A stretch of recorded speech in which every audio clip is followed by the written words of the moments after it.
స్వచ్ఛత కార్యక్రమాల కొరకు శ్రమదానం చేసి పరిశుభ్ర ఆంధ్రప్రదేశ్ సాధించే సంకల్పానికి కట్టుబడి ఉంటానని ఈరోజు పరిశుభ్రత గురించి నేను వేసిన ఈ ముందడుగు ఆంధ్రప్రదేశ్ రాష్ట్రాన్ని శుభ్రపరచడంలో సహాయం చేస్తుందని నమ్ముతూ ఈ రోజు నుండి నా తోటి వారికి స్వచ్ఛతపై మరియు ఎలక్ట్రానిక్ వ్యర్థాలను సేకరించి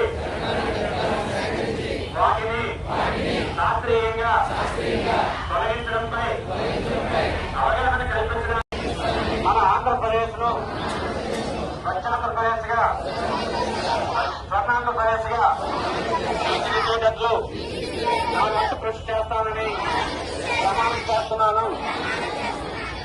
జై చేసినందుకు ముందుగా మీ అందరికీ నా హృదయపూర్వక నమస్కారాలు. ముఖ్యంగా ఈ కార్యక్రమానికి మన గ్రామాన్ని ఎంపిక చేసిన జిల్లా కలెక్టర్ గారికి మన గ్రామం తరఫున నా కృతజ్ఞతలు, అభినందనలు. అలాగే పాల్గొన్నటువంటి జాయింట్ కలెక్టర్ గారికి నా అభినందనలు. ముఖ్యంగా రాష్ట్రం నుంచి మన జిల్లాకి ప్రత్యేక అధికారిగా వచ్చిన సార్ కూడా మొట్టమొదట మన జిల్లాలో చోడవరంలోనే కార్యక్రమంలో పాల్గొని మన జిల్లా కార్యక్రమాన్ని శ్రీకారం చుట్టినందుకు వారికి, స్థానిక మన మొదటి పౌరురాలు మన గ్రామ సర్పంచ్ గారికి, మన మండల పరిషత్ అధ్యక్షురాలు గారికి, ఇతర పెద్దలు పాల్గొని అందరికీ నా హృదయపూర్వక నమస్కారాలు. ముఖ్యంగా స్కూల్ పిల్లలు అందరూ పాల్గొని ఈ స్వచ్ఛాంధ్ర స్వచ్ఛ భారత్ కార్యక్రమాన్ని, ఈ కార్యక్రమం యొక్క ముఖ్య ఉద్దేశం కూడా మనందరికీ కూడా తెలుసు.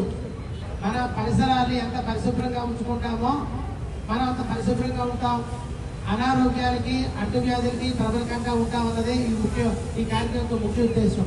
కాబట్టి అందరం ఇవాళ మనకు అందరికీ ఉన్నటువంటి అలవాటు ఏంటంటే ఇల్లు శుభ్రంగా ఉంచుకొని ఇల్లు శుభ్రం చేసి ఆ ఇంట్లో ఉన్నటువంటి చెత్త అంతా తీసుకొచ్చి రోడ్డు మీద వేస్తున్నాం.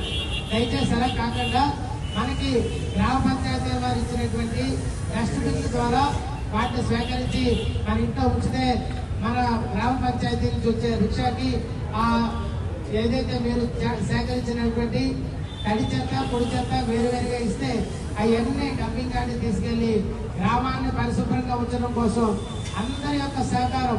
ఇది ఏ ఒక్కరు పంచాయతీ గారి, సర్పంచ్ గారు, ఈవో గారు లేకపోతే శానిటరీ గ్రీన్ అంబాసిడర్స్ చేసే కార్యక్రమం కాదండి. ఇది ప్రతి ఒక్క పౌరులు పాల్గొని మన ప్రాంతాన్ని శుభ్రంగా ఉంచుకోవాలి.